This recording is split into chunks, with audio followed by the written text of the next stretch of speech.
My story begins about 21, 22 years ago. I remember saying and thinking to myself, or saying to the Lord, I really want to help women.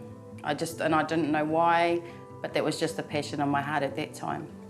Little did I know that for the next, probably for 12 years, I would end up in a relationship that was abusive, a relationship that never encouraged, a relationship that never built up, and a relationship that pretty much at the end of the day caused me to feel like I just walked around on eggshells. I thought I had did everything that you were supposed to do, and why was I unhappy? Why was life not exciting? Why was my marriage not good? Why was it such a struggle? Why was there abuse in it? Why was that there? And I just didn't understand, and I didn't get it. Over those 12 years, God began to build me.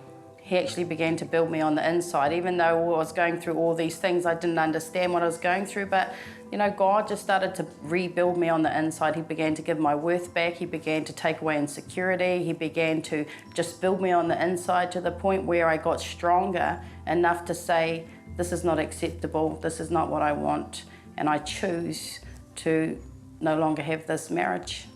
And that was the hardest thing I ever had to do. It was very, very hard. It wasn't easy. You have 5 children. It's not easy just to say, I don't want this marriage, but for the sake of my young boys, I didn't want them to think that this is what, how a boy or how men should treat their woman. And for my girls, I didn't want them to grow up and believe the lie that this is how you should be treated.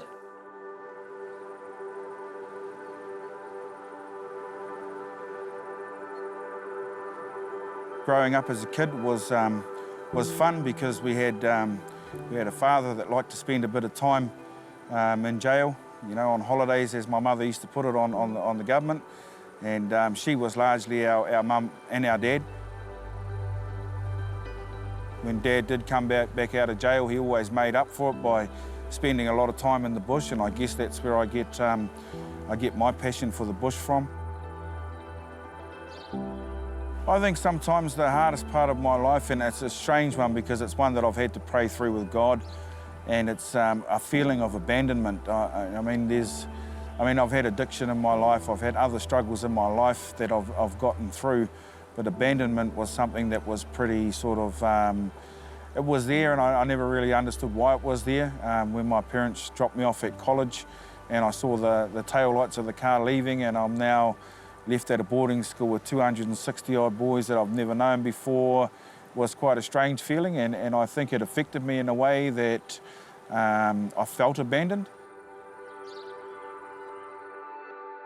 I had been separated for 2 years, and I was dropping off one of the kids to my pastor's house, and her brother happened to be in there. Looked at him, and there was just the spark that happened, and I'm like, oh my gosh, what was that? Because I haven't felt one of those for 12 years. And so I was pretty shocked, like what happened, and I just out of there, I was just gone, and I just left and went back home, and I found myself praying for him for the next year.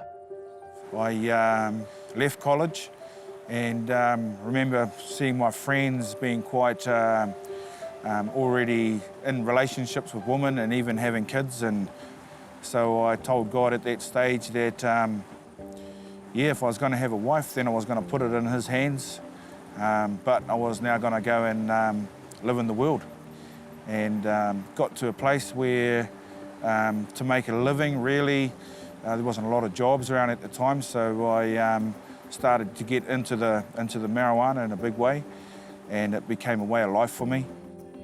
Meanwhile, I'm praying for Waipatu and not understanding. I would say to God, man, take him off, take him away from my heart, get him off there. I don't want him there. It's like, why is he even there? He's not even saved. He's up the bush. He smokes drugs. Everything doesn't make sense.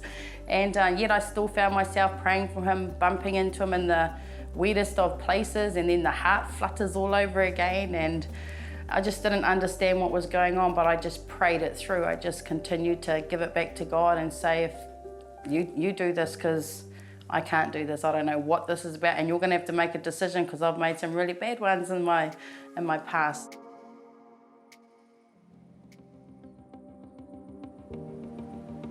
When Desiree came along, she shot pretty straight, and it's something that sort of commanded my respect, really, and was interested in knowing whether I had feelings for her. We ended up he had 2 bikes, and I was on one, he was on the other. He had kids on one, I had kids on the other.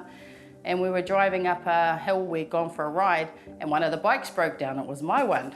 So he's like, oh, should we carry on up the hill? You know, you can come jump on with me. And I'm thinking, yep, because my motives is I'm gonna ask you what's going on. And so we carried on riding up this hill, and it was just me and him. And then we got to the top, and it was just like my heart was beating, and it's like, I've got to say something. This is why I came. And so I just put it out there on the way down, and I just said, I saw you at your sister's, and I felt there was something there, and is there? And he just stopped the bike and looked at me absolutely gobsmacked, like, what the heck has she just done? For the first time in a long time, it put me in a position to actually go and talk to God again. And so one of the biggest things I'll always remember her saying is that there was a choice to make, and I didn't have to have a relationship with her, but she was keen on having one with me, and I says, well, give me some time to think about it.